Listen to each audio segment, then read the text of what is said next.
The end of the year is approaching, and that means one thing. Leftovers. No. Advent calendars? No. Gingerbread lattes. Can you guys think of anything that isn't food related? No, it means setting our 2025 goals. Oh, yes, of course it does. And today on the Running Channel podcast, we are going to be talking about how to set those goals with me, Rick Kelsey, her Sarah Hartley, and her over there who's got a ridiculously enormous, gigantic 2025 goal. It's Jess.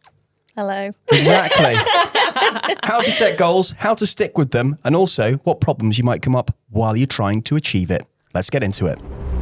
Right, well, before we get into Jess's big goal, what you said you had lots of stuff to share. So should we let you offload first? Yeah, I feel like a contained volcano that's just ready to pop. Brilliant. So in Britain over the last few days, it's been so windy. Yeah. What was it? That it's just, it's been, I don't know about you two, but I've not been able to get out. And obviously this is a pivotal time. For your for my training. When you say you haven't been able to get out, what's happened? Well, no, I haven't been able to. There's been 80 mile an hour winds. My brother's roof blew off. I only lost the pot.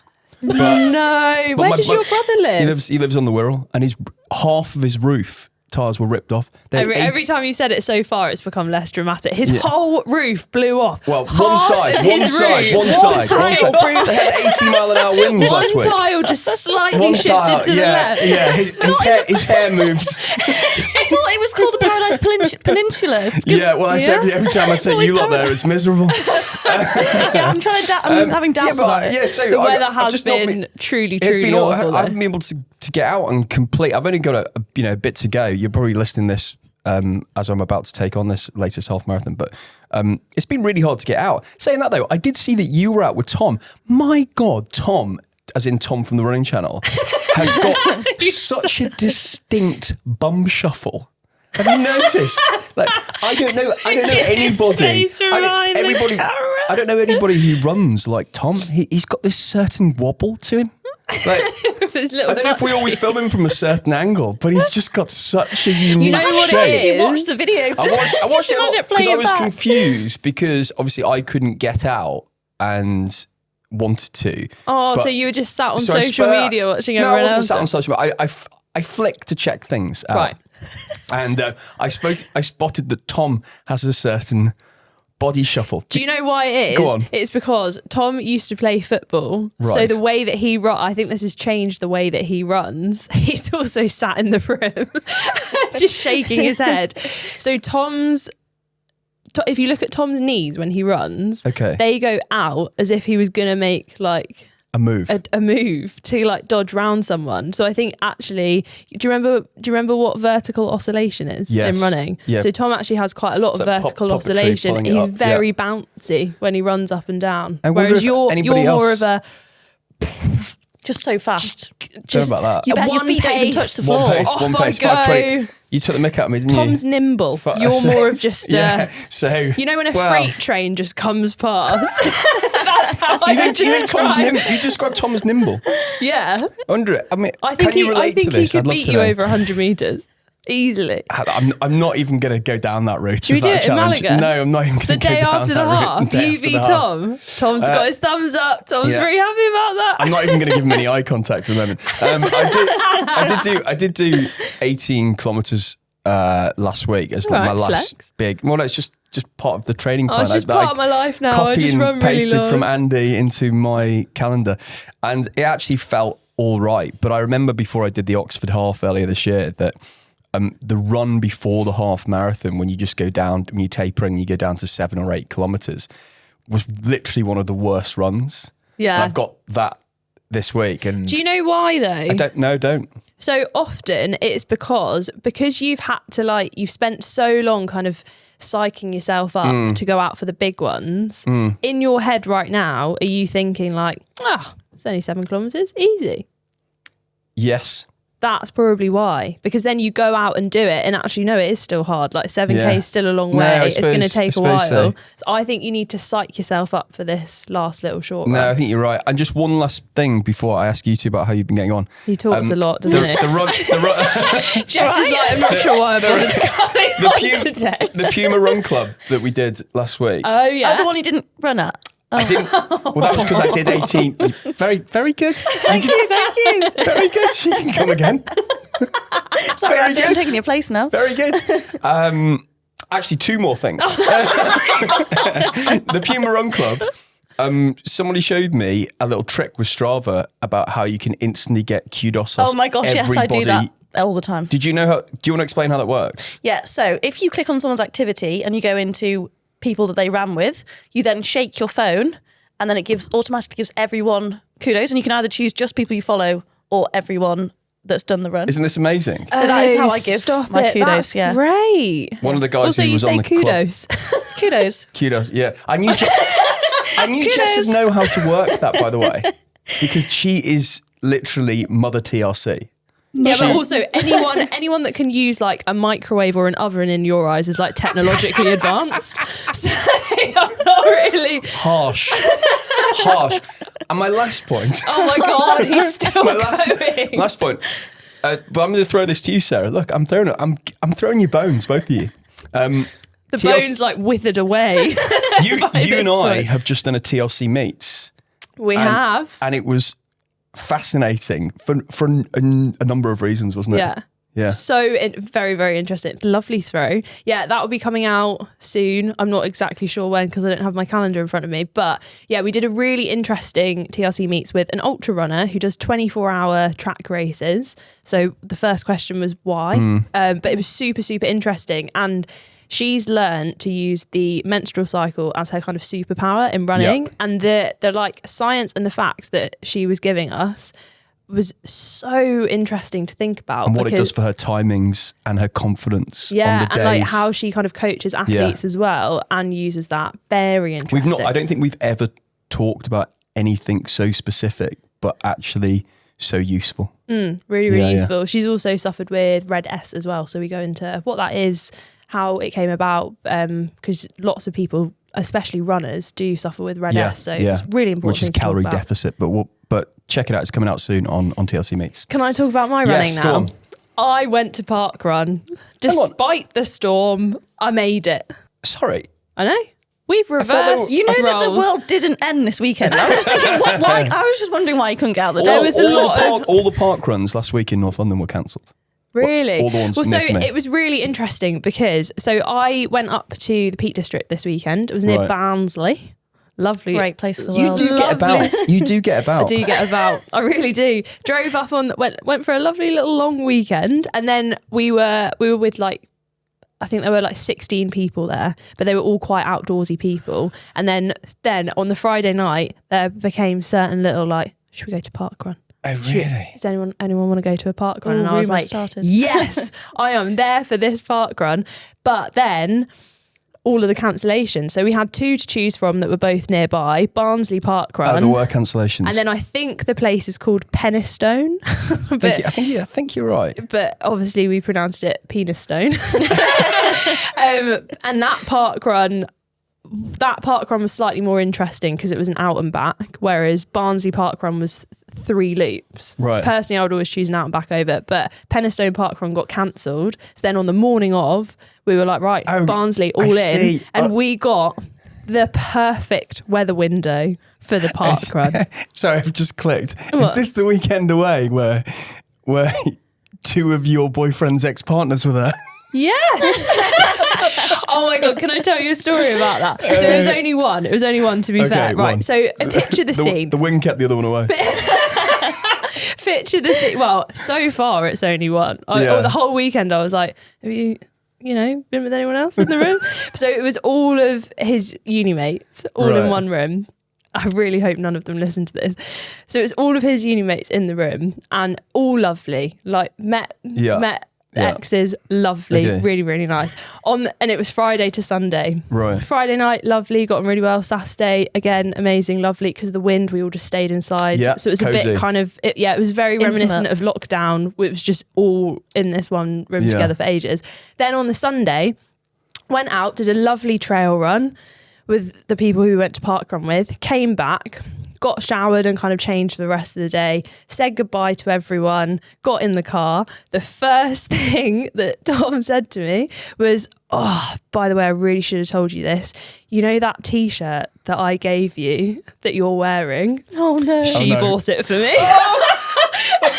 And I was literally like, oh my God, that's so embarrassing. Because it wasn't like I just rocked up in this T-shirt. It was literally like last day. Instant dump, I'd say. Instant dump. Oh my God. But God, what hopefully she just didn't realise, because it's not like that distinct of a T-shirt. But I was like, is that She like... was looking at the whole 100% looking at your T-shirt That all is the time. unbelievable. Oh God, so yeah, very embarrassing. But Jess. how's your running going? I just loved like the whole time Rick was just looking at you going, wait, you went out again on Sunday? Yeah, well, so But the country was in lockdown. yeah. Sunday was gusty. Yeah. It was. But both runs completely dry. Missed the rain. Oh, wow, that's actually And really... as soon as we finished, it started raining. yeah. We're in the Lake District or the Peak District? Peak District. Right, okay.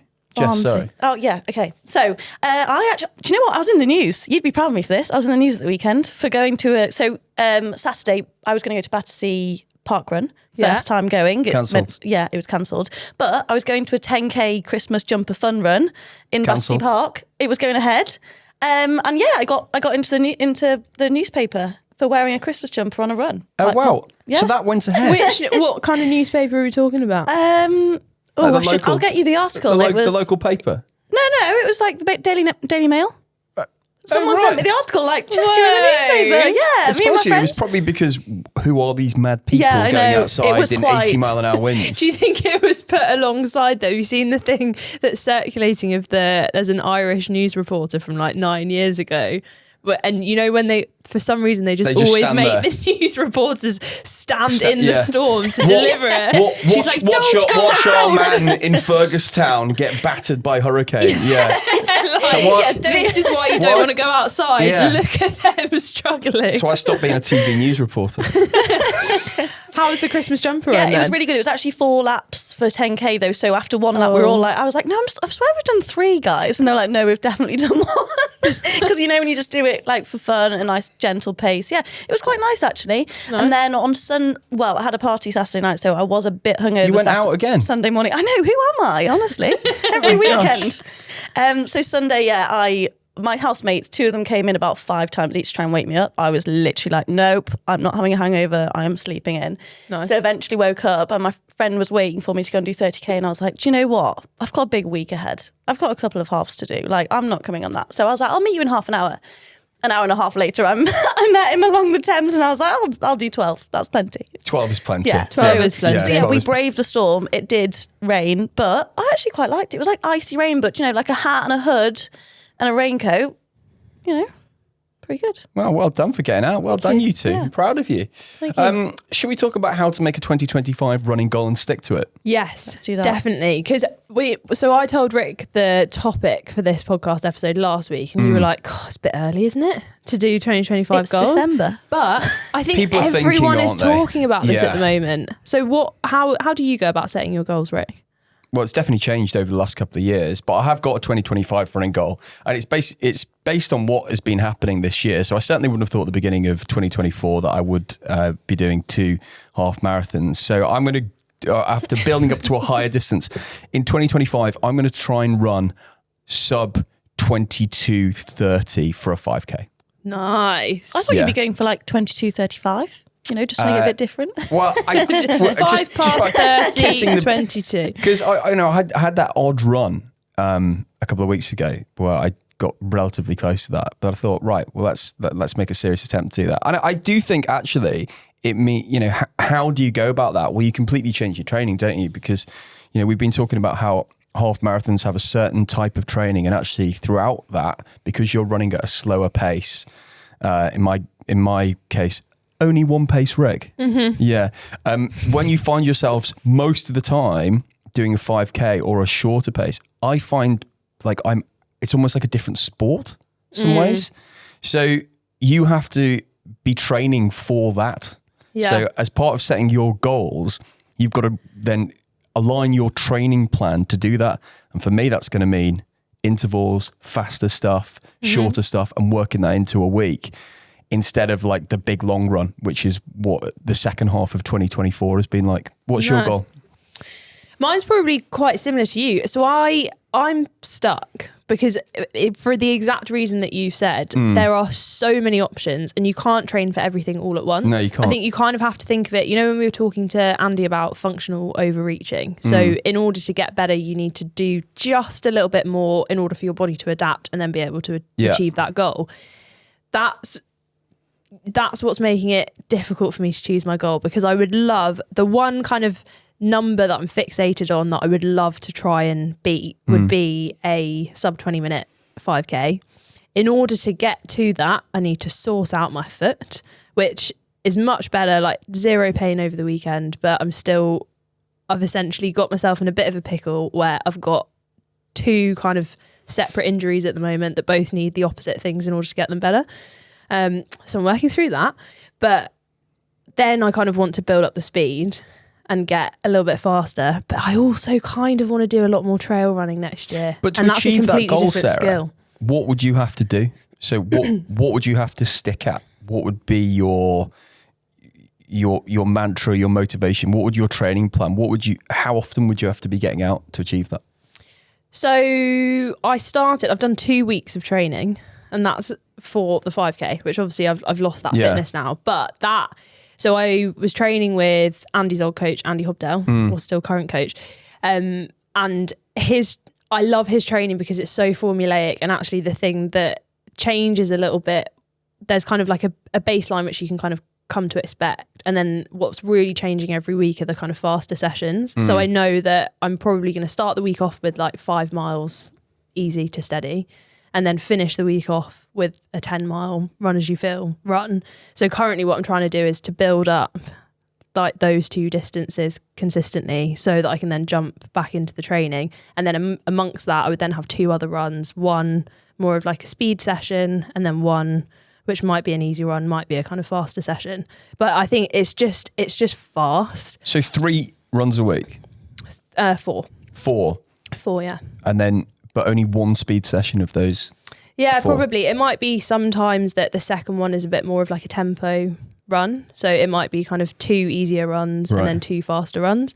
But then it might also be, I think what I need to get better at next year, and this is also one of my goals, is that I think when you start off running and everything's new, so you're just like constantly kind of overreaching with what you're doing, it's so easy to kind of get better because it takes like very kind of minimal changes in order for it. Like you can constantly improve how far you can run, or you can consistently trying to build speed, or like you can actually shave huge amounts of time off PBs. But actually where I feel like I'm at now is that in order to shave off like 10 to 20 seconds, it's really kind of, I have to make sure that I'm being diligent with S&C. I have to make sure that I'm like fueling myself properly. Like there's all of those little like micro things that you have to line up perfectly in order to avoid kind of getting injured or getting tired. Like in order to stick with your goal, you need to remain injury free in order to stick with your goal. So if you get an injury, then that can blow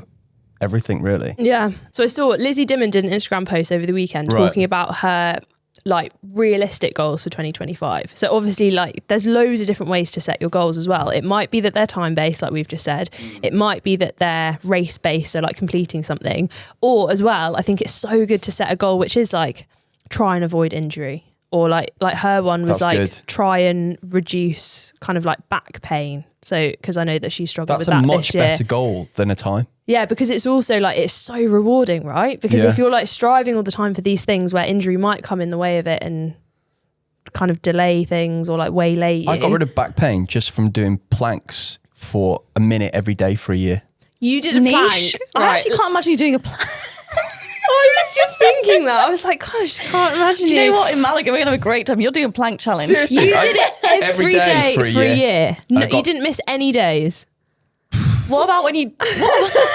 I mean, there might have been 1 or 2, but I mentioned every day for a year. Every 24 hours, you did a plank for a minute. And I got rid of back pain. And you started off with 1 minute. I used to have, I've talked about this before, a special chair.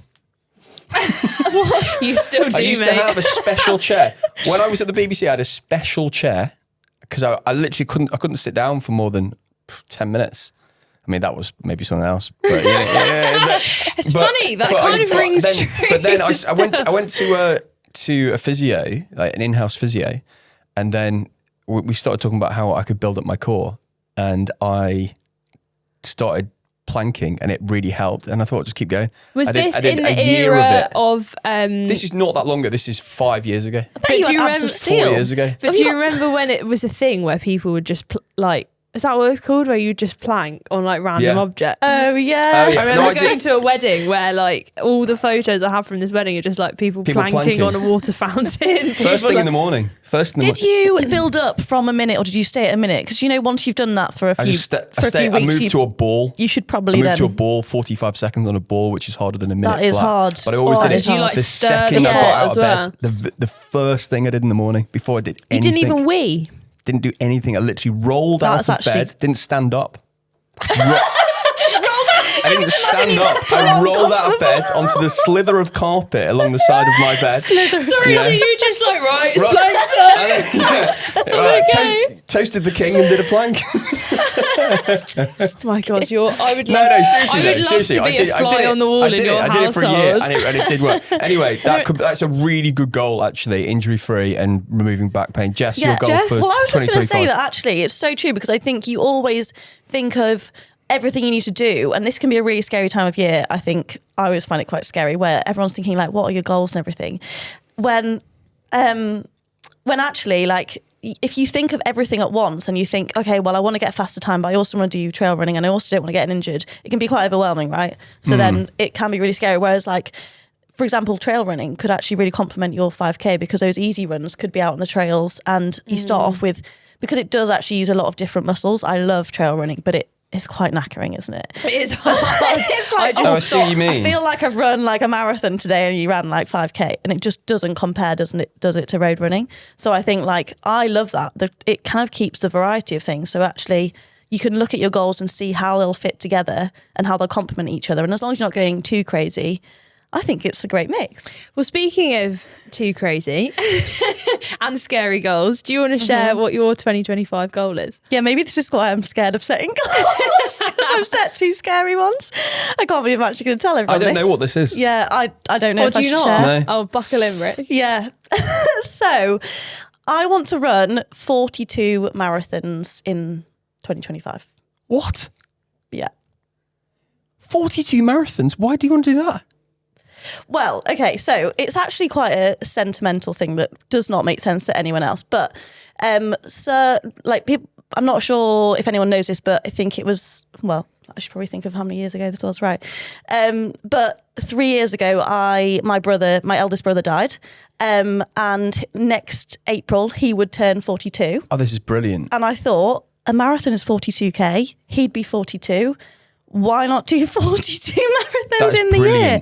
Just to kind of, I think it's mainly just because I want something to focus on that kind of helps me deal with kind of the grief and the pain around that. But also it means I can kind of celebrate him. I can also be inclusive and kind of make a bit more of a community vibe with things. Like, people can join in with me for some of the marathons, or maybe even set their own goals next year. And I don't know, I think it makes a positive out of a very negative thing. Do you feel like it's just now that it's kind of, now is the time that you feel kind of comfortable to do it? It feels like the right time to do it, because obviously it's difficult with grief, isn't it? About how long you leave something before you kind of face that reality. I know I was like that with my dad.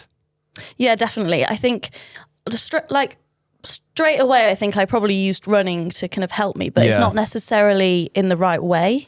And I think sometimes you can use running as a bit of an escape, and you think, well, I'm focusing on this goal, so I don't have to think about everything else. And I wanted to do something to celebrate, and I just wanted to find the perfect opportunity. And I think that never comes around, does it? So you just have to go for it. Until you're comfortable with it. Yeah. Until it feels like the right moment to do it. So yeah, there's lots of things I want to do alongside it. Like, I want to go to maybe therapy and make sure that I spread out these goals and make sure I don't get injured in the year is a big one. I mean, it is like, it's a hefty, not to scare you, but to do the maths, it's like a marathon every 8 days, right? Yeah. Yeah. I changed it, yeah.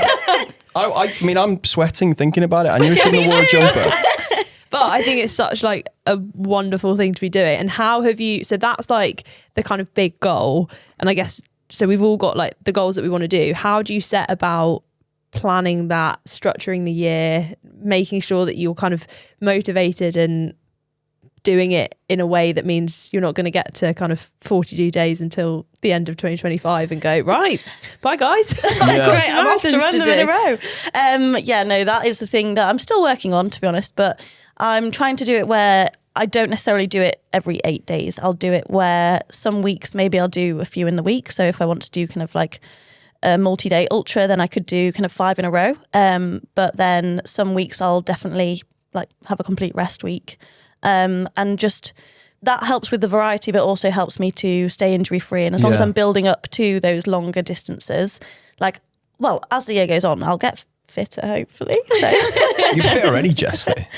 Thanks. That means a lot, Rick. But she is. She's like, 100%. So yeah, I'm kind of just at the moment trying to enjoy running as it is and go out and still keep up the mileage, but keep it fun and exciting because I know next year will be a little bit more structured. 100%. Can we just talk a little bit about habit stacking, about how people can achieve their goals? You know, we've got some really big goals, I suppose you could say, but you know, I think some of the nice stuff that's come out of this conversation is the fact that, you know, your goal can be to remove whatever pain you've got, or to be generally fitter, to be generally healthier than you were in 2024. So how can we achieve that, Sarah, through stuff like habit stacking? Is a habit stacking what I do in the shower, where I do 20 calf lifts on each leg every morning? Honestly, New things come out your mouth every time. You do at home.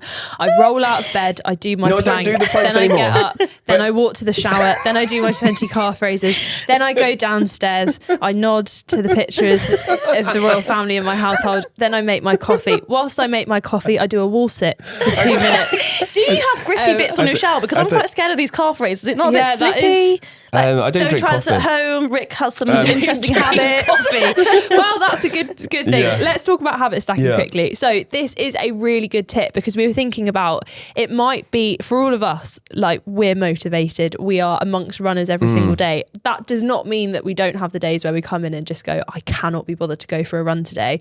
But actually, the thing that's made a huge difference is habit stacking. So essentially, you take a habit that you already do, and then you stack the habit that you want to make onto it. So it might be something like every single day you have a shower, but you need to do your calf raises.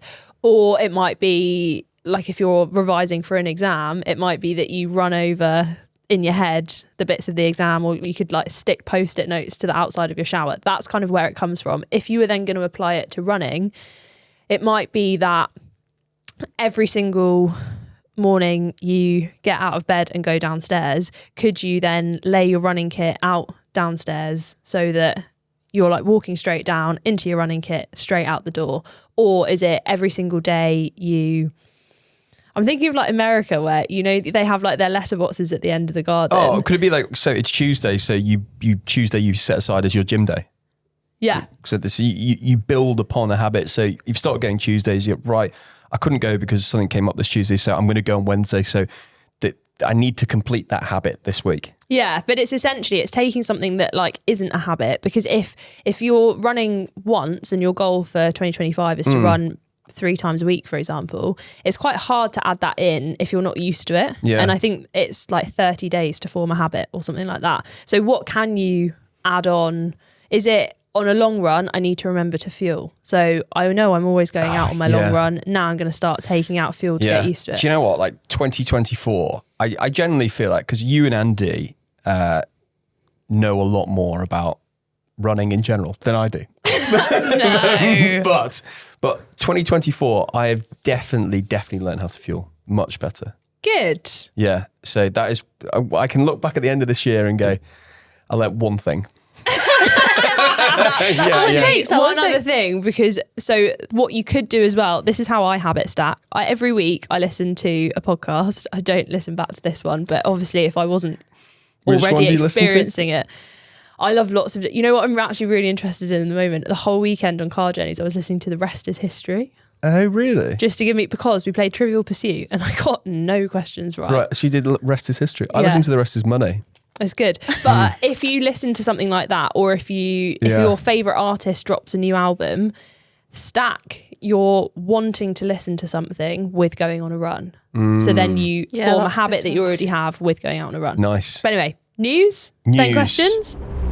Kevin Sinfield. Kevin, where are you? He's coming to see us soon, I promise. He is. He is. I know, we've been keeping you waiting, but he will be on TRC Meets very, very soon. But he has just completed what I would like to say, inspired him to do last year. He nicked it, but it's fine. It's so absolutely last fine. year, you might remember, we ran Home for Christmas. On the Wirral to Yeah. in the Wirral. On the Wirral. We ran to the Wirral. Yeah, correct. And we ran home for Christmas. Yeah. We did our own kind of mini challenge. This year, Mini?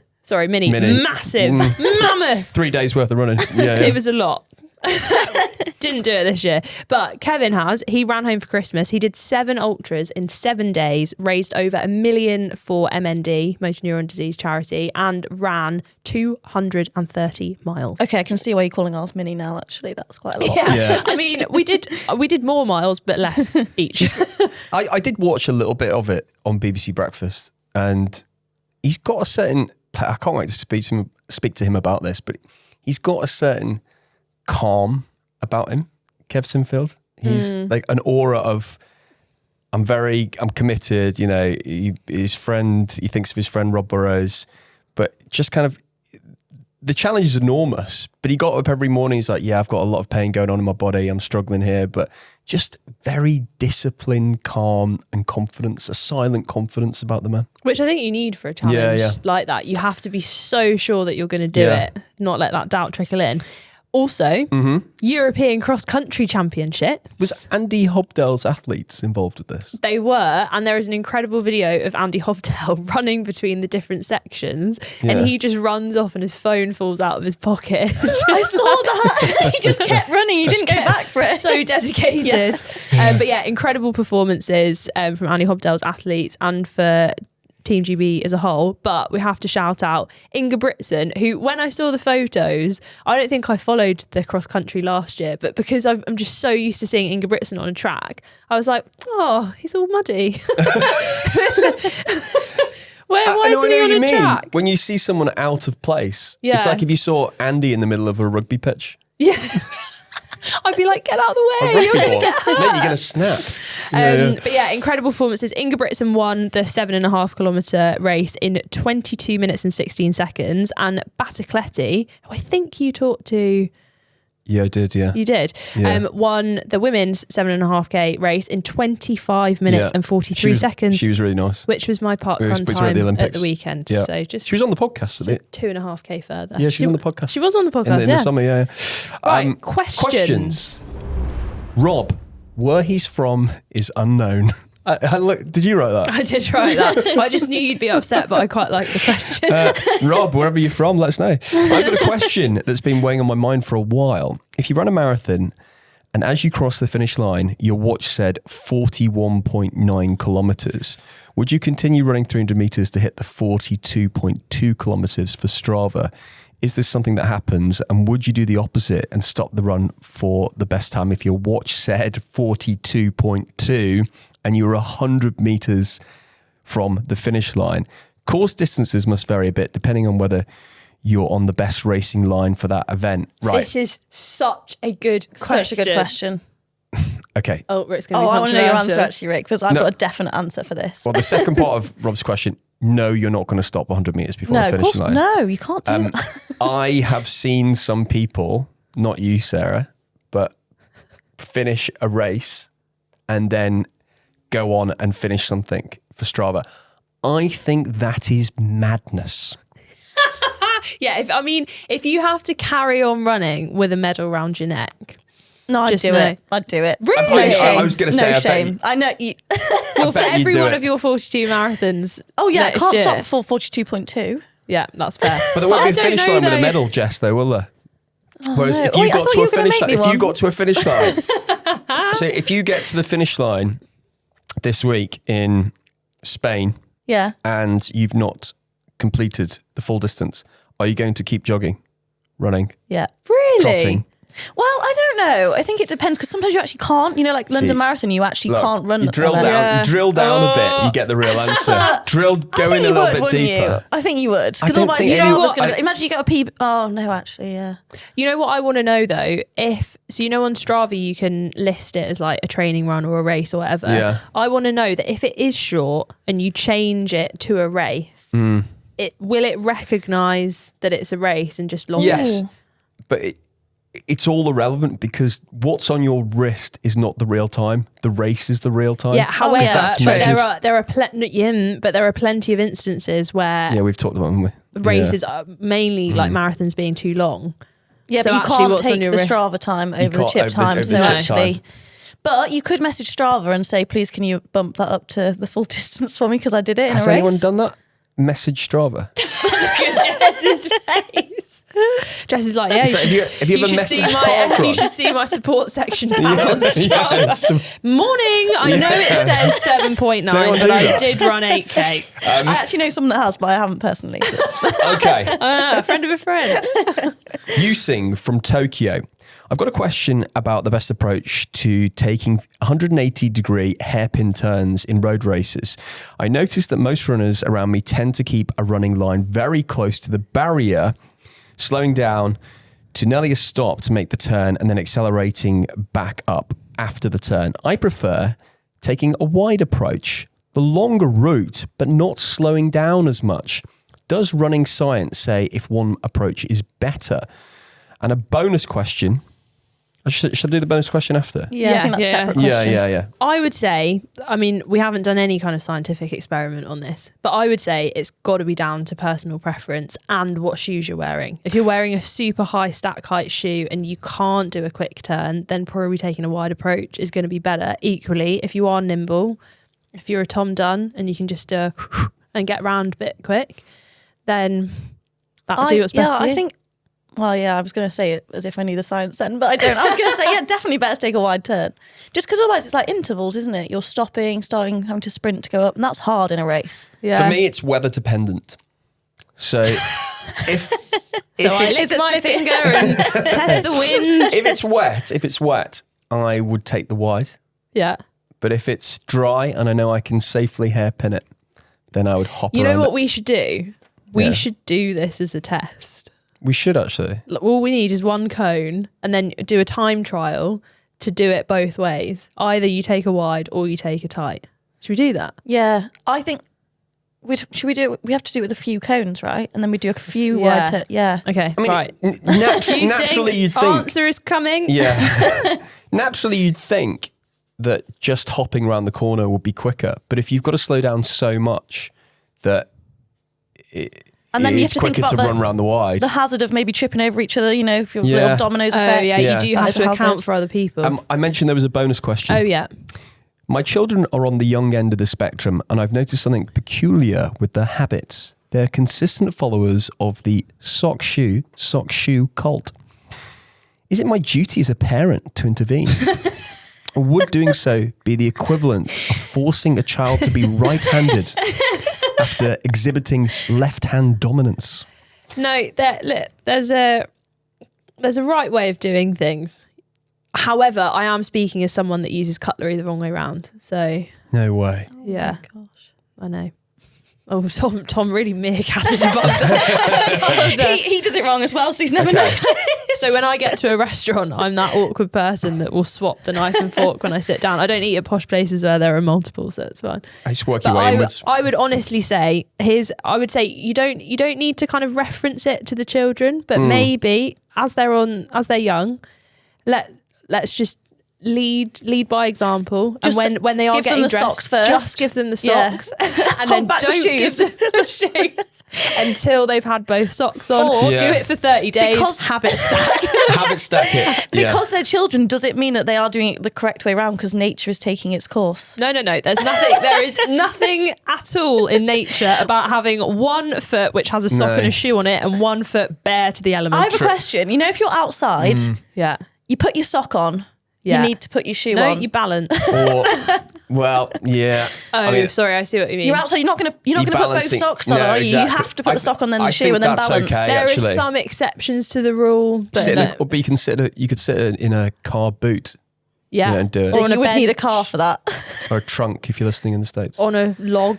Yeah, an overturned tree. I do judge parents at swimming lessons on Sundays, actually, about how this is done now. I found Do myself you? doing it yesterday. Also, If you go swimming with Rick, be Using careful. says, would it be forcing your child, a right-handed child? I don't think it's the same as right hand, left hand dominance. Like that's a skill. This isn't a skill. It's just there's a correct process and there's an incorrect But process. Sarah, Rafael Nadal's parents, I think it was his parents or was it his coach, forced him.